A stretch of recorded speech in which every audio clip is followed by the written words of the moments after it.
আসসালামু আলাইকুম এভরিওয়ান। এই ভিডিওতে আমি আপনাদেরকে দেখাবো কীভাবে ঢাকা থেকে কলকাতা আমরা মৈত্রী ট্রেনের মাধ্যমে গিয়েছিলাম। মৈত্রী ট্রেনটি টিকিট কাটতে হলে প্রথমে আমাদেরকে কমলাপুর যে কমলাপুর টিকিট কাউন্টারে যেতে হয়। যিনি যাবেন তার রিপ্রেজেন্টেটিভ অথবা সে নিজে তার পাসপোর্ট এবং ভিসা কপি নিয়ে গেলে টিকিটটা কাটা যায়। আমরা এই যে এখানে একটা সেপারেট লাইন আছে, এখানে মৈত্রী এক্সপ্রেস এবং মিতালি এক্সপ্রেসের ট্রেনের টিকিটটা দেওয়া হয়ে থাকে। টিকিটের প্রাইস নর্মালি এসি টিকিট হচ্ছে 3600 টাকা। এটার পাশে এখানে যে সিট অ্যারেঞ্জমেন্টটা আছে, যে বিভিন্ন এই ট্রেনের ব্যাপারে সকল স্কেডিউল এবং প্রতিটা ব্যাপারে ব্যাগেজ রুলস এবং রেগুলেশনগুলো দেওয়া আছে। এই ট্রেনগুলো নর্মালি ছাড়ে ঢাকা যে ক্যান্টনমেন্ট স্টেশন থেকে সকাল 8:15 ছাড়ে। তো আমাদের যেদিন যেতে হবে সেদিন অ্যাটলিস্ট সকাল 6টা এবং 6:30টার মধ্যে ওনারা বলে যে রিপোর্ট করতে। কারণ কমলাপুর স্টেশন থেকে আমরা টিকিট নিলেও আমাদের তো যেহেতু ক্যান্টনমেন্ট স্টেশনে যাব, সেখান থেকে প্রথমে ইমিগ্রেশনটা হয়ে থাকে।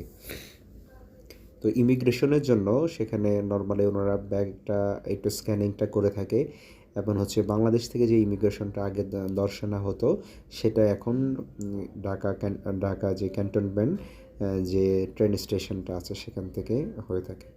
আমরা সকালবেলা বের হয়ে যে আসলাম 6:30টার মধ্যে পৌঁছালাম। সেখানে ইমিগ্রেশনটা ক্রসিং করে সুন্দরভাবে আমরা যে ট্রেনের মধ্যে উঠলাম।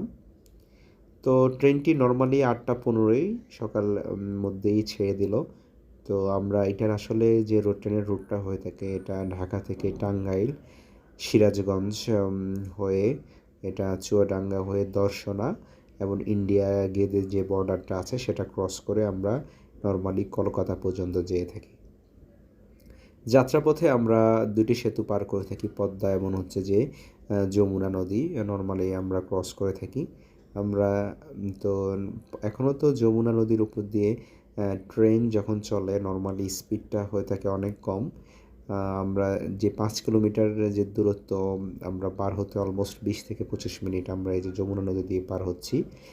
দূরে দেখা যাচ্ছিল যে যমুনা নদীর জন্য নতুন করে ট্রেন লাইন হচ্ছে। তারপর পার হয়ে আমরা যাওয়ার সময় আমরা যখন গিয়েছিলাম একটু বর্ষাকাল ছিল, দুই পাশে হাওর এবং পানিতে টইটুম্বর, সুজলা শ্যামলা আমাদের বাংলাদেশের যে অপরূপ সৌন্দর্য আমরা দেখছিলাম। তারপর নদীগুলো আমরা ক্রস করছিলাম, দুই পাশ থেকে নদীর সৌন্দর্য আমাদেরকে বিমোহিত করছিল। পথে যে ক্যাটারিং সার্ভিসটা আছে ট্রেনের, তারা বিভিন্ন রকম খাবার নিয়ে আসে। আপনি আগে থেকে খাবারটা অর্ডার দিলে ওনারা সে খাবারটা সার্ভ করে থাকে এবং ট্রেনে খাবারের কন্ডিশনটা ভালোই দেখেছিলাম আমরা। এবং ট্রেন থেকে জানালার বাহিরের দৃশ্যগুলো আমাদেরকে বিমোহিত করছিল।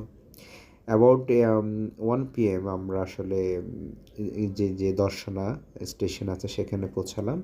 ওখান থেকে বাংলাদেশের সকল চালক এবং যারা আছেন তারা চলে যায় এবং ইন্ডিয়ান পিপল বা ইন্ডিয়ান ট্রেন কানেক্টিভিটি পিপল যারা আছেন রেল সিস্টেমের, ওনারা ট্রেনের সকল দায়িত্ব বুঝে নেয় এবং সেখানে আমাদের গেদে বর্ডারে এসে ওনারা একটু চেক করে সব কিছু। বিভিন্ন দেখলাম যে কুকুর নিয়ে এসে ইমিগ্রেশনের বিভিন্ন আমাদের লাগেজগুলো চেক করলো। তারপরে পরে সব কিছু ক্লিয়ার হওয়ার পর আমরা গেদে বর্ডার ক্রস করলাম। এটা এখন আমরা যে দেখছিলাম এটা বাংলাদেশ ইন্ডিয়া বর্ডার। আমরা বর্ডারটা ক্রস করতেছি। ক্রস করে আমরা গেদে বর্ডার পার হয়ে আমরা যাব কলকাতা স্টেশন।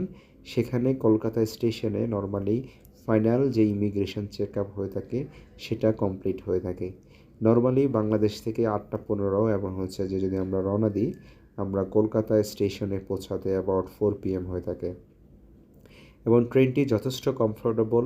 বিশেষ করে কোনো রোগী হলে অথবা ফ্যামিলি মেম্বাররা খুব সহজে এই ট্রেন জার্নিটি উপভোগ করতে পারে এবং এটা রিজনেবল প্রাইসে এমন খুব কম হ্যাসেল। আমি দেখলাম যে আমার কাছে অনেক হ্যাসেল কম মনে হলো। আমরা এখন যেটা দেখছি এটা ইন্ডিয়া। সবাইকে ধন্যবাদ।